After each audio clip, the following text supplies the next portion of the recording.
Hey, thanks for clicking on the video. I'm just practicing my video editing still, so bear with me. I know this audio sounds like I'm in a toilet, but I'm not. Here we're just doing a little fly around the off-grid property. You can see that's the sawmill there. Just flew past the cabin. And we built a nice barn out there to store the tractor and all of our tools in. So let's have a look at the sawmill and I'll describe to you how the band sawmill works.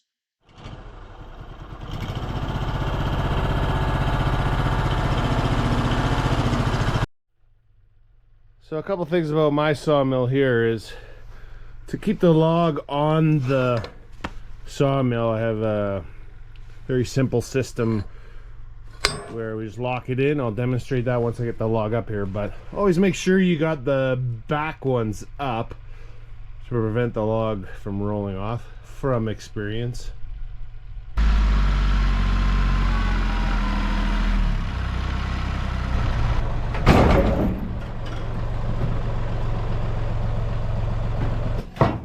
Folks, so there is quite a few different sawmill options, all sorts of automatic and hydraulics.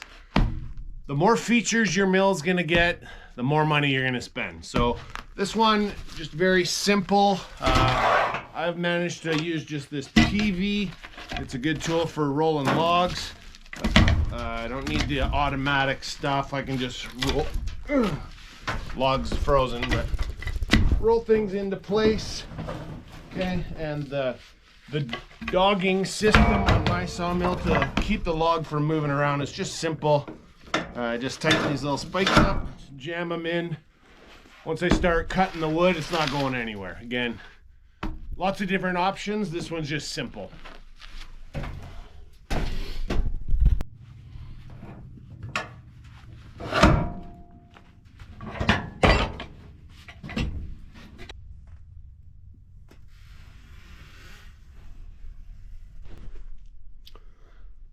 So just so you can see what the system I've got, we got a tensioning side, you've got your drive wheel, and some guide bearings, just so when you're pushing into the blade, it rides nice and smooth. Centrifugal clutch with a dual V belt system.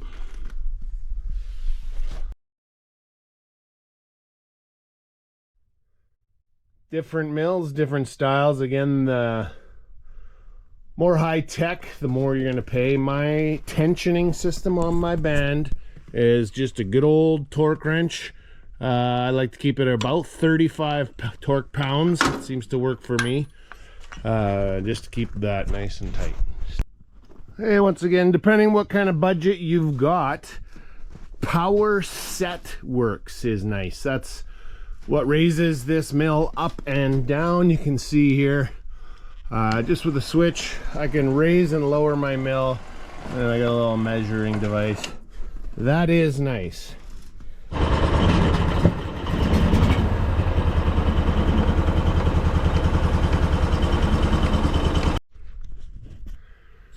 One more thing to consider here, folks, is if you're getting a bandsaw, especially, lots of extra blades. I don't know, I got 10-15 blades on hand at any time. You break them, you dull them, you replace them. Take 6 of story time. Off-grid lessons. From experience, have a look up when you walk into one of your sheds or buildings. We live out in the middle of nowhere here. I've been surprised with basketball-sized wasp nests.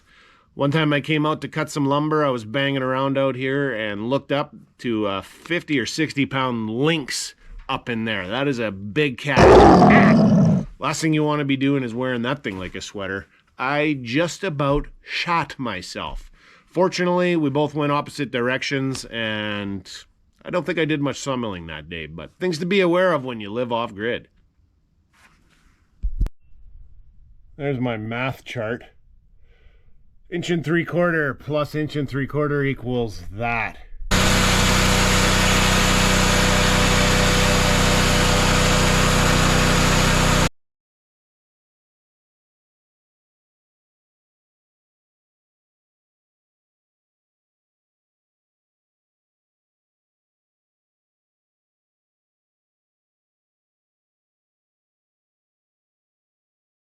Here's another pro off-grid tip.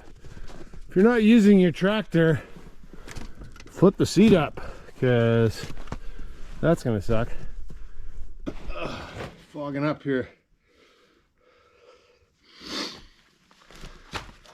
Okay, I did mention earlier, maybe in the video, one advantage to the bandsaw style mill is the ability to put wood back on and recut it. So these are the cants, or the first slabs that we took off.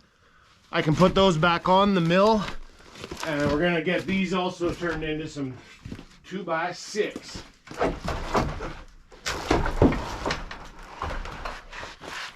So I can stack them on edge like this, lock them in, and we can run them down through the mill again.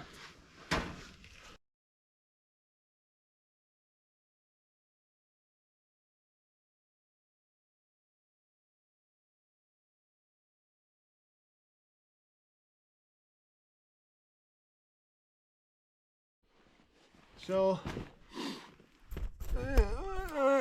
like I mentioned, a nice thing about the bandsaw is the ability to put these pieces back on and recut them. So we cut those initial slabs off. I've put them back on. I'm kind of re-edging them. I wanted them to be 6 inches. I left them a little bit high just so I could show you another thing that we can do with the bandsaw that you might not be able to do with a circular saw.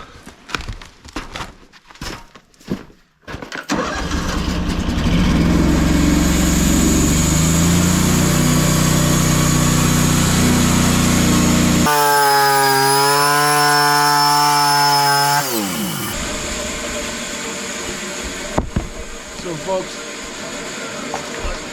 what we got here, it's just another option. Maybe you're cutting board and batten, or you want to just fill some cracks. I can cut down to, that's a 1/4 inch right there. I could probably cut a 1/16 if I needed to, but yeah, just one more thing the bandsaw is useful for. Hey folks, another thing to think about when you're cutting long distances, like I can cut 26 feet with this mill. I want it level and I want it straight. I used to use the old level method and try and get this all the way down, and then I had this, I don't know if you can see it, this string line. I'd put the string level and try and make sure everything was balanced. What a waste of time. My mill's got all these jack points.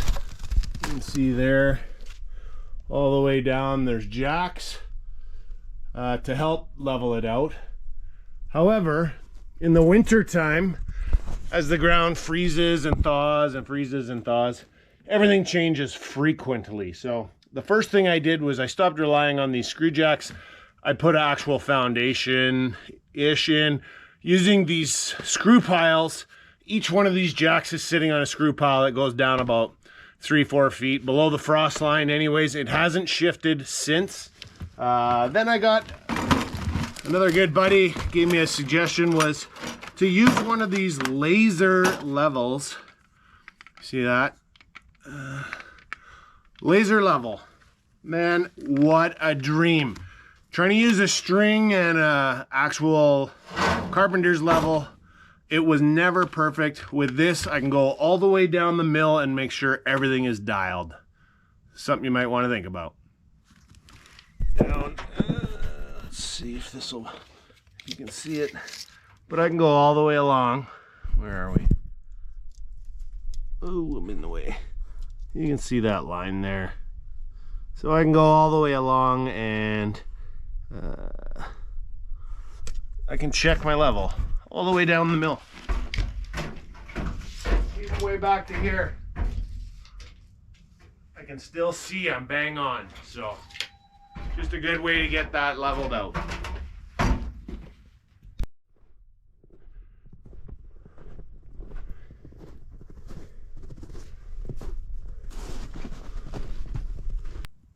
So for those of you that were curious how we do things off grid, from timber to lumber, that's how it works with the bandsaw mill.